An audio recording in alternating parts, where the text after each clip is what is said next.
Stop Disasters is a serious game designed to help users learn how to prepare for natural disasters. At the beginning of the game, you choose between 5 natural disaster scenarios and the level of difficulty you want to work with. From there, the game starts, and you work against the clock to complete your goals and to protect the area from the natural disaster that will be coming. The purpose of the game is pretty clear. Once you start, you get a little background for a narrative, and you are left to prepare for whatever disaster you have chosen. The purpose is to teach users how to prepare for these disasters, and the game does just that. Throughout the user's gameplay, you find key facts that give you information as to why what you are doing is important.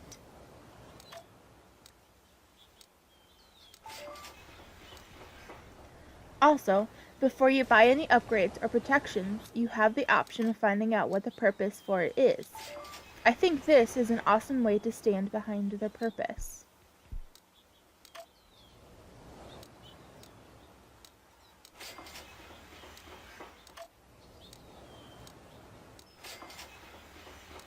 The storyline is pretty basic.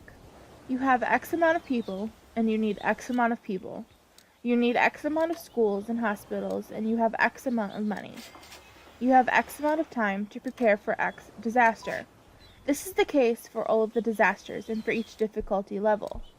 The numbers just change. However, despite the very basic storyline and narrative, I think it works for the game.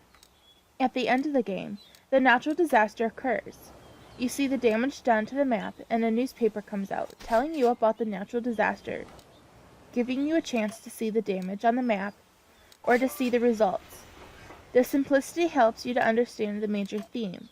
Natural disasters can be complicated, and the storyline here, along with the narrative of the key facts and information, help to simplify and teach about what to do in disasters. I would have to say that the game is moderately engaging. The game is very information heavy, but you aren't required to read all of the information. It is just available for you if you want to.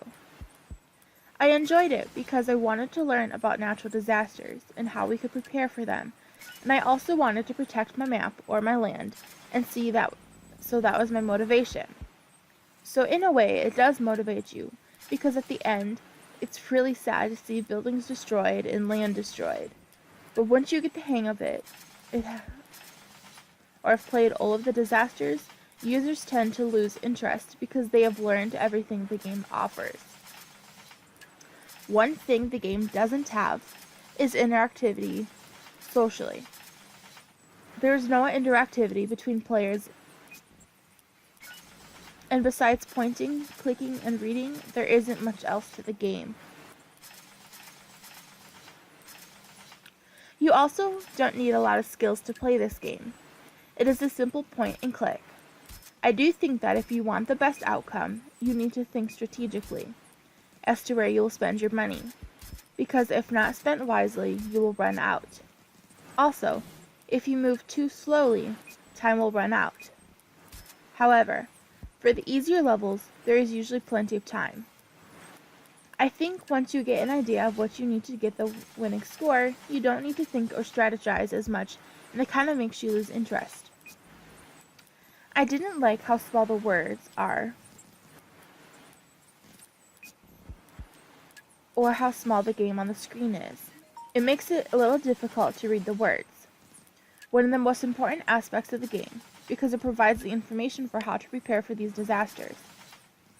I also don't like the mechanics for moving the map.